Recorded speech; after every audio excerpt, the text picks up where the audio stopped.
Okay. So I rise to speak on the medical termination of pregnancy amendment bill 2020. It's a privilege for me to speak on one of the most progressive pieces of legislation that I've come across in my 11 years here. I feel that as a man, it's very important for men to participate in discussions and debates around women's and gender justice issues so that they don't remain enclaves just for women. Because if we are to achieve gender justice, gender parity, then men will have to see themselves as equal partners in this fight. At the heart of this bill lies a philosophical question, which is, should women have total control over their bodies? And in the year 2020, the answer must be an emphatic yes. When we look at what the Honorable Lady said before me, I don't want to repeat too much. In countries like Ireland, El Salvador, and Chile, there are laws which say that women to abort a fetus have to serve 14 years in prison. It's extremely shocking, and it's nothing but institutionalized violence against women. I want to, not speak about what has been spoken before.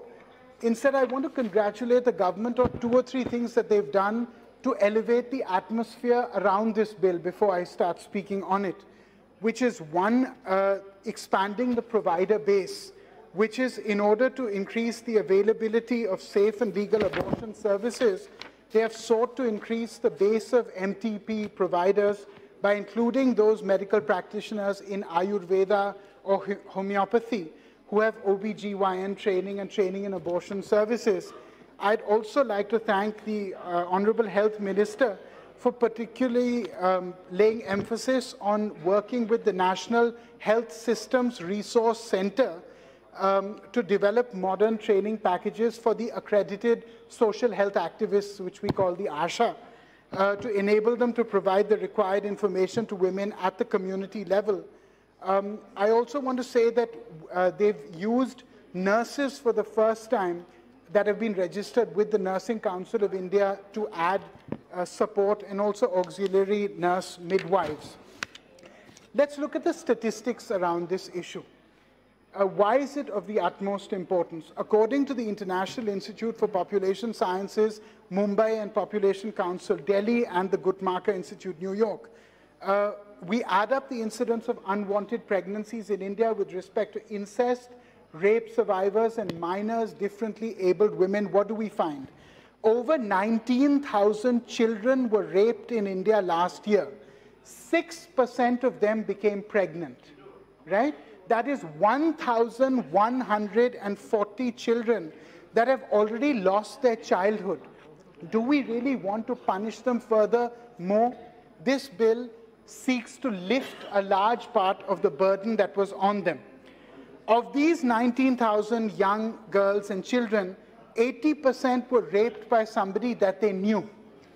When we look at victims of incest, right, it is National Crime Records Bureau statistics that of the 34,000 rapes that have been reported last year in our nation, 5 to 6% are incest-based. Now, it's important to understand that this will always be underreported, because if I'm raped by my cousin or brother or father, the social stigma is so horrific that I'm obviously not going to go to a police station and record that this has happened to me, right? But the fact remains that of government statistics, almost 18% of those that have been raped in an incestuous manner are likely to become pregnant. That is 408 girls last year. And this is going to be a game changer in the way that this burden and social stigma logistically is addressed, if not societally. The differently abled statistics we will never fully know, because they are the most vulnerable of any people in society, right?